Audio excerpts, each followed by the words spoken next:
Hit him with the intro, Raphael. Tweet Talk episode 102. Episode CLB, also known as Certified Lover Boy. What it do?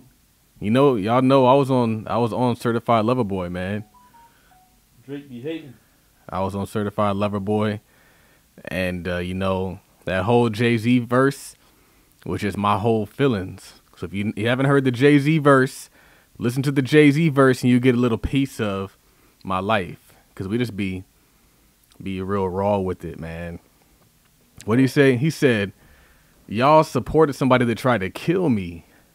He's like, how do you think we could be friends?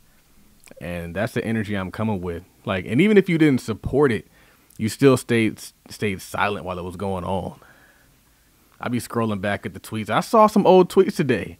I saw some old tweets and I was like, wow, it was real raw out there. But nevertheless, we prevailed because God is good and because we always do what we're supposed to do. Ain't nobody out here trying to get the quick. We did what we're supposed to do. Raw and uncut. Episode CLB. 102, what it do? We are here live and in person.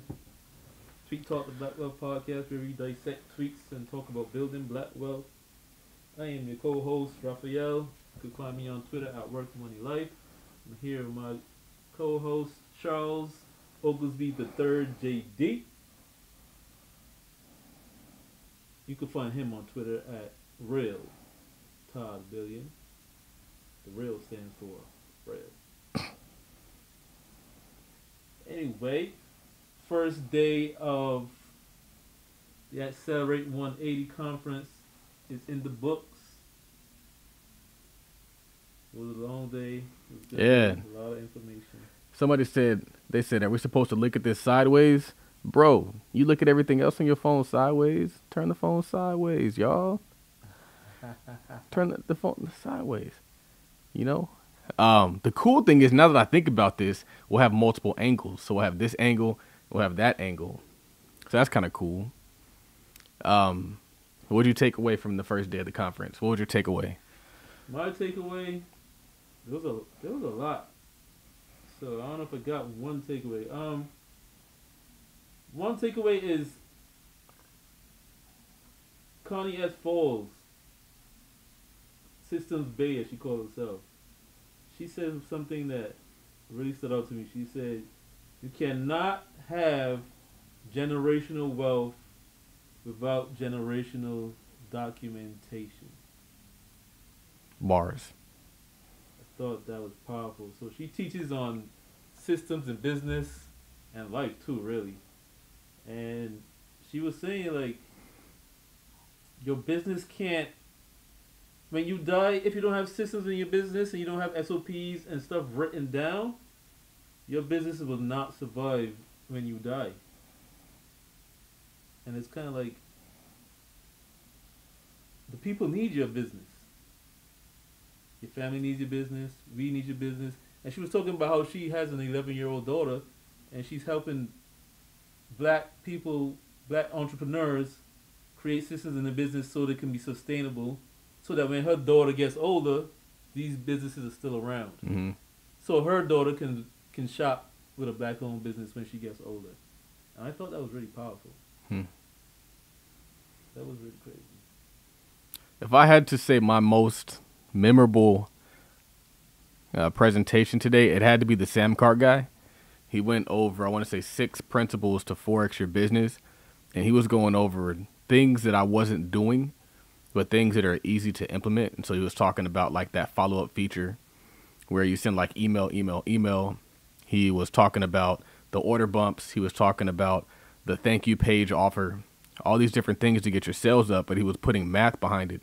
So it wasn't just like, oh, you should be doing this. He was saying, if you do this, 60% of the people that do this are going to participate. So you can effectively double your income by having an order bump or by having a lead magnet and then having something on the thank you page. He was talking about the one-click, I want to say the one-click campaign or something like that, where essentially if they buy from you and they go to the thank you page, their credit card information is already stored. So now when they hit that next click, it's just an instant purchase. They don't got to input the information, no numbers, no expiration date, none of that stuff, which can be a barrier to you getting sales. One of the things I like that he said is he was saying they were all made to create. And I thought that was powerful. And it's a Jewish concept. Jews feel like their goal here is to make the world a better place, not to sit around pointing at what the world could be, not to just take what they've been handed. They literally think that God put us here to make the world greater. We're supposed to be creators. We're supposed to be builders. Interestingly enough, at the conference, what I've been finding out is a lot of the women here have businesses that are like passion projects. And so you'll have a woman and she'll be like, oh, I do microblading, or I sew wigs, or I sew eyelashes. But they're not solving a black person problem. And I feel like your business should solve black people problems because we have enough problems. All we have to do is solve them. So if you're just out here just doing something because it's cute, because you have an interest in getting your hair waxed, like it was a lot of typical women businesses. It wasn't like, oh, I'm in construction. Oh, I'm in this. Oh, I build schools. Oh, it was like, oh yeah, I sell clothes. Oh yeah. It was just like, so that was the only real, I would say, kind of con that I would say. And it's not even a con. I think that we as a community have to realize that like a business is a solutions provider. It's not supposed to just be cute and fun. And a lot of people, that's what they do when they go into business. They're just doing something that's cute and fun that they can brag about. Like, oh yeah, I have a salon. Or it's like an accessory. Their business becomes a life accessory. Like it makes them look cute and feel fun. Like, no, like get in the mud and get dirty. Like what real problem is your business solving? We need more of that and less of the looking pretty. Because I don't want us to be over here looking good and doing bad. We're out here, got your nails done, hair done, everything did. But your son can't get through school. Your daughter has to go work for somebody else. So there were a lot of pros, but I think that we also still have a lot of work to do. Yeah, I didn't think about that, but I think a lot of people do that kind of stuff. It's like you're supposed to give the market what the market wants and what the market needs, not what you like, not what you feel like doing. I mean, business is about gaining customers, and you're not your customer. Like you can't just build what you want. You're one person. Like if you could feed yourself, you wouldn't need a business. Like yeah. So you gotta remember that it's about the marketplace. It's about the people, and wealth is built from solutions and solving big problems. And if you're just selling the same thing everybody else is doing, just because you like it, that ain't gonna work. The interesting thing about the conference also is, I think it was marketing by Monterey. She said, like, you'll know what you need to get into by what people are buying. You'll know, like, she said, focus on one product. What's your focus product? And for me, my focus product became the options course. Why did it become the options course? People want to clown. They want to get on here saying, oh, he's running a sale. He's doing this. I made $2,000 today. Rafael, did you see me doing any work? Sure, definitely not. I was honestly resting most of the day. But people want it. They buy it because they want it. It's the best-selling course. They want it. And the sky is honestly the limit. Judging by what I heard today, speaking with Terry, I can't give you the numbers because they were told to me in confidentiality, but we got way more to go. We have not tapped the full extent of the market. We're going to refine the whole course, make it more structured, include all this literature. We're going to get it out there. But the cool thing about it, and what a lot of people don't realize, is like that's business also. You create and then you iterate. So the options course is what the options course was. People can call it what they want. They can hate on it. They can say whatever they want. But we made a bunch of progress. And that's so interesting to me because I think a lot of times in African-American communities, and I think this is why people do the foo-foo businesses, is because it's safe. It's safe. You're not out there creating something that nobody's ever seen. You're not out there experimenting. You're doing what everybody else has already been doing. There's already somebody that sells wigs. There's already somebody that does the eyebrows, already somebody that does the waxes. And so it's safe.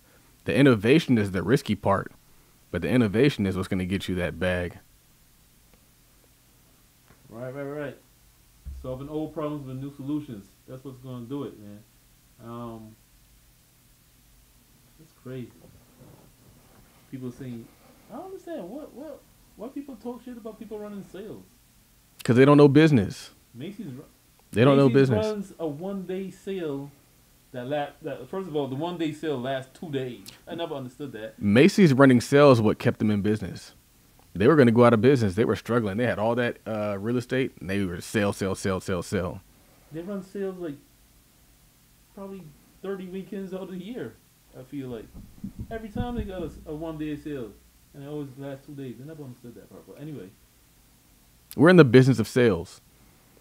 The business of sales. It was always so weird to me. Like when I was growing up, my mom would say like, "Oh, they're having a sale," and I would be confused because I was like, "What does that mean? Like a sale?" And then I learned that a sale is when they're discounting things. But is that really the case? Because most companies make most money when they run sales. Most companies don't make money all year until Black Friday, right. which is a sale. A huge discount, and that 1 day is like, for those of you who don't know what Black Friday even means, like why it got that name, typically these businesses are in the red, meaning they're losing money from January all the way through November until Black Friday. And that 1 day with all those crazy sales puts them in the black, meaning they're good now. They're actually turning a profit. So they go like almost 11 months losing money, and that 1 day where they tell you that they're putting a big screen TV on sale, quote unquote, when they only have like 5 of them in the store, and draw you in and get you to buy a whole bunch of crap for a discount, and that puts them in the black for the entire year. That's crazy. But that's the way it goes. That's just the way it is. That's just the way business is. It doesn't have to be like that for every business, but people run sales. The problem is a lot of people on the internet comment on business, but they don't own a business. People think that being a consumer makes them qualified to understand business. And that's a mistake because it doesn't qualify you to speak on business. You know nothing about what goes on behind the scenes. Like I said recently, the most advantageous parts of my business are the things that are unseen. And so people will see the sale, but they don't see nothing else. They don't see what we did the whole week prior. They don't see the marketing and advertising. They don't see any of that other stuff. They don't see the upsells. They don't see the downsells. They don't see any of that stuff. They don't see the follow-up emails. All they see is Charles posted this, blah, blah, blah. And it's a problem because those same people who are consumers, not investors, not business owners, not people who have become successful doing those things, then go out there and get into business or then go out there and invest. And then they're over here criticizing investments because they didn't turn around in 6 months or they didn't turn around in 12 months. But an astute investor knows that's not going to happen. You're not going to turn around something in 6 to 12 months. And so then they get on the internet in all their righteousness and they start criticizing and throwing darts and slinging mud, not realizing like we went through a pandemic. We went through people not paying rent. We went through shortages on labor. We went through all these different things that had an impact on whether you could successfully do business. And business owners understand that when you go through those things, you have to pivot. They're just trying to survive. You're over here looking for a ROI because you think that it's just like a job. You think you show up 2 weeks, get paid. And that's one of my problems with the community is we speak from a place of only part of the knowledge. You don't get to criticize business if you don't own one. You don't. I don't care how many courses you bought. I don't care how many burgers, t-shirts, widgets you bought. You are a consumer. You don't even know what it's like to be on the other side of the spectrum. You don't even know what it's like to make payroll. You don't even know what it's like to have to manage inventory. You don't even know what it's like to have to manage a marketing budget. All they know is this is the price and this is what I'm getting. All they know is from a consumer level.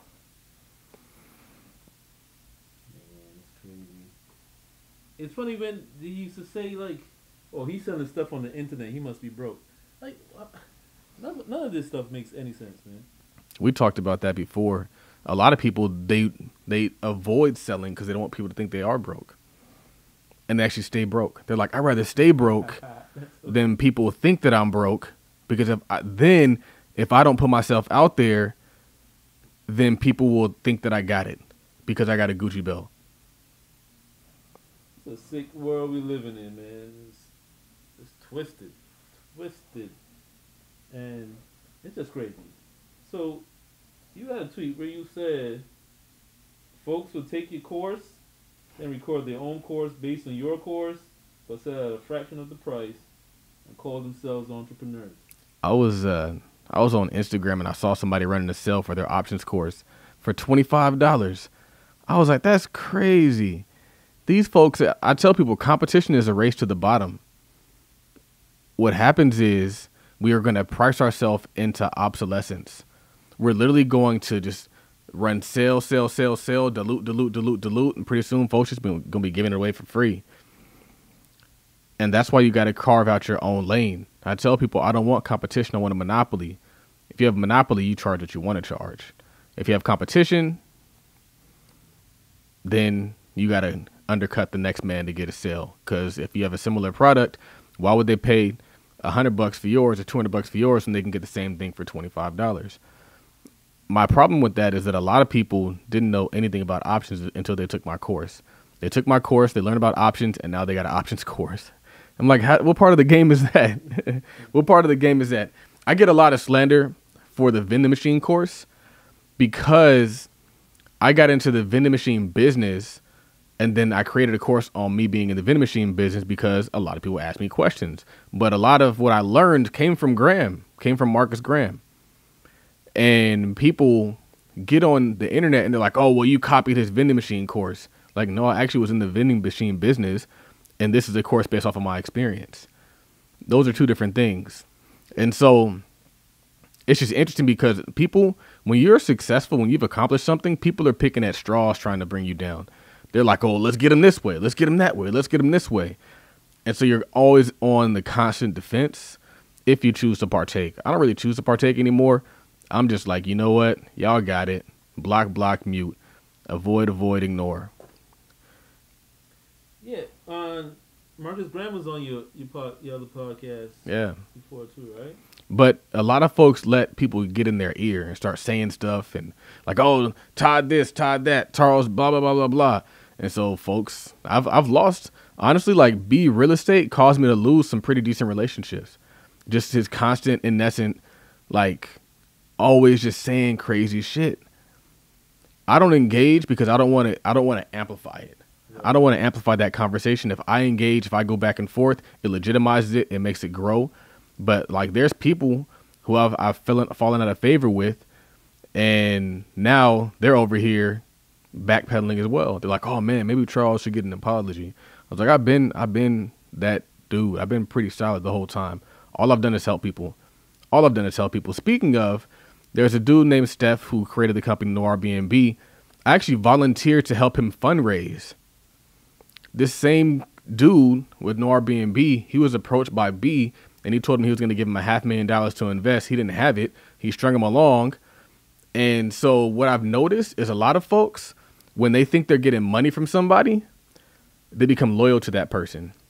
And so Maydu, he became loyal to Brandon. Josh, he became loyal to Brandon. All these people became loyal to a facade because they thought they were getting something out of it. And so in turn of that, they had to kind of turn their back on me. So to a certain extent, like I remember with, like Josh, me and Josh went into it, or got into it a little bit. He came to LA and I was treating him. I was taking care of his stuff. And then people, I guess they kind of play both sides of the fence. So it's not even really like hate. It's really just people are self-interested. It's like Larry June says, like, don't worry about these women are opportunists. People are opportunists. They're just looking for the next opportunity. And if you're that opportunity, they're loyal to you. If you aren't, they're loyal to the person who is that opportunity. Yeah, so I've seen at least one or two people that were riding with B real estate, and now they clowning them, like, yeah, and they're laughing at every joke. Right. Sickening. Like, you just had his back. It was all good just a week ago. We don't got no friends, man. There ain't no friends in these streets. crazy out here. No new friends. Episode CLB. So, Georgia, the other tweet you said the black community has to stop just letting everyone speak for them Man, and lead them. Big reason why we're losing. that is so key. I don't think that just because somebody has a platform that they are qualified to be the spokesperson for black people. We are very disorganized. We're being led by anybody. Anybody who just decides that they're the leader for the moment. Not people who are educated in the space, not people who have knowledge or experience in the space, just whoever just pops up and says, I'm the leader now. And that's a problem because no other community allows just anybody to lead them. You have to actually have proven that you are worthy of being the leader. Have you gone to the right school? Have you gone to school at all? If you go to Capitol Hill and you see the people that are making laws for white folks, it's not Billy Bob Thornton. No, you got to be qualified to be a leader for white people. You got to dress the part. You got to speak the part. You got to have been educated in the part. They only want their most polished and prestigious people leading them because they know they're leading them in the right path. We're over here letting folks who can't even pronounce words or saying, oh, every other sentence be the leader for us. And then when things play out like they played out, now folks over here like, man, I can't believe this happened to me. And so like, that's a problem. People have to really leverage the educated. And if you want to be a leader, you have to become educated. You don't get that's the qualification. Are you knowledgeable in this space? Are you proven in this space? Have you taken the right exams to qualify you to lead, to speak on behalf of other people? We're out here letting LeBron James talk for us, letting all these people just talk for us, and we're wondering why we aren't making any progress. Man, that's crazy. But you know what, man? Kind of mad they didn't get on that video today at the conference, man. They shot a lot of content with me in it too. I think because of the shirt. I don't know. Merch, but I'm saying I think they shot a lot. They shot me a lot because of the shirt, but then they left me out of the final cut. Anyway, I'll say this in regard to that. Eric Thomas made a good point, and he was talking about how he doesn't do a lot of people's podcasts, and he also doesn't do a lot of people's speaking conferences because he has his own podcast and his own speaking conferences. And so what I take from that is, yeah, it'd have been cool to be on her platform, but you got your own platform. Continue to build up that. Put energy and effort into building your own platform. I'm not looking for nobody. It would have been cool, but that's the reason why I invested in this, so we can have quality content that's YouTube worthy that then we can put up there and we can do our own thing. Probably get bigger than them. There are people that I looked up to who I make more money than now. There are people who like I looked up to who I have a bigger influence than them now, which is crazy to me. It's really astonishing.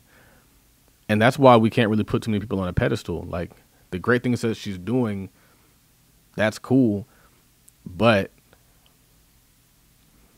you can always do something greater or as great. And that's not the goal to challenge or compete with anybody.